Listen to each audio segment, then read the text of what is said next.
Bonjour et bienvenue à vous dans ce kiosque maghrébin. Nous commençons notre panorama par ce titre à la une du quotidien d'Oran. L'Institut français à Alger assiégé par un millier d'étudiants. L'une des rues du centre de la capitale, Alger, a connu de véritables moments de grande stupeur et d'angoisse, puisque plus d'un millier de postulants pour le test de connaissances en français s'étaient agglutinés devant le siège de l'Institut français. Ce test est en fait un passage obligé pour des étudiants désireux de poursuivre leurs études en France dans le cadre du programme Campus France, explique le quotidien d'Oran. Mais pourquoi veulent-ils tous partir, s'interroge Liberté. L'université algérienne est sinistrée. Les scandales qui l'éclaboussent renseignent sur un état des lieux des plus inquiétants. Enseignants cooptés, étudiants désorientés, diplômes commercialisés, déficit en matière de formation et d'encadrement, mauvaise gouvernance, répond Liberté qui ajoute qu'à toutes ces conditions se greffe, objectivement, la situation générale du pays, elle également peu reluisante. Autre sujet, avec ce timide début de la campagne électorale pour les élections municipales, nous apprend le soir d'Algérie. La campagne s'annonce sans grande nouveauté. Comme à l'accoutumée, les panneaux d'affichage demeurent encore vides.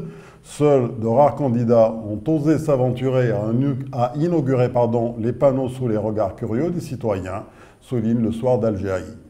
Infrastructure, El Watan rapporte que c'est le consortium chinois qui a réalisé le tronçon ouest de l'autoroute Est-Ouest qui vient de remporter le contrat pour la réalisation du dernier tronçon de 80 km qui va de l'ouest de Dréhan à la frontière tunisienne. Ce consortium chinois n'a pas bonne réputation. Selon El Watan, il a été impliqué et condamné dans des affaires de corruption qui ont éclaboussé en 2012 la réalisation du tronçon ouest. Au Maroc, le ministre des Affaires étrangères et de la coopération internationale, Nasser Bourita, a plaidé en faveur d'une position commune sur le pacte mondial pour des migrations sûres, ordonnées et régulières, qui devra être adopté en 2018, rapporte Média 24. L'Afrique doit parler d'une seule voix afin d'imposer son agenda sur les questions migratoires, a insisté Bourita, cité par Média 24. D'après le 360 cette fois, sur une population carcérale totale de 82 400 détenus, le taux de prisonniers en détention préventive au Maroc est de 42%.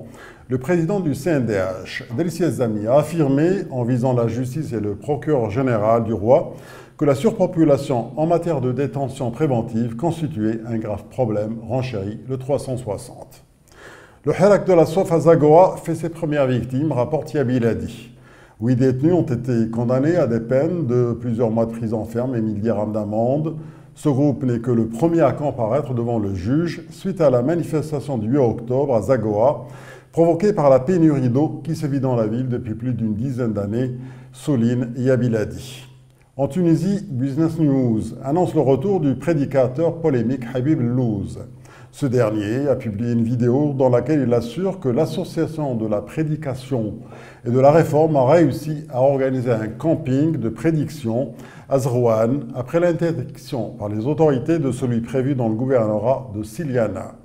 Considéré comme étant une figure historique et un irréductible faucon d'Ennahda, Habib Louz est aussi un salafiste extrémiste notoire, rappelle Business News. Économie capitaliste révèle que la Tunisie a décidé de mettre fin définitivement à l'importation des graines de tournesol blanche de Turquie. Selon le ministre de l'Agriculture tunisien, cette décision a été prise suite aux pertes enregistrées par des cultivateurs de graines de tournesol noir dans le nord-ouest de la Tunisie, rappelle Capitaliste. C'est la fin de notre revue de presse maghrébine. Merci de l'avoir suivi et à demain.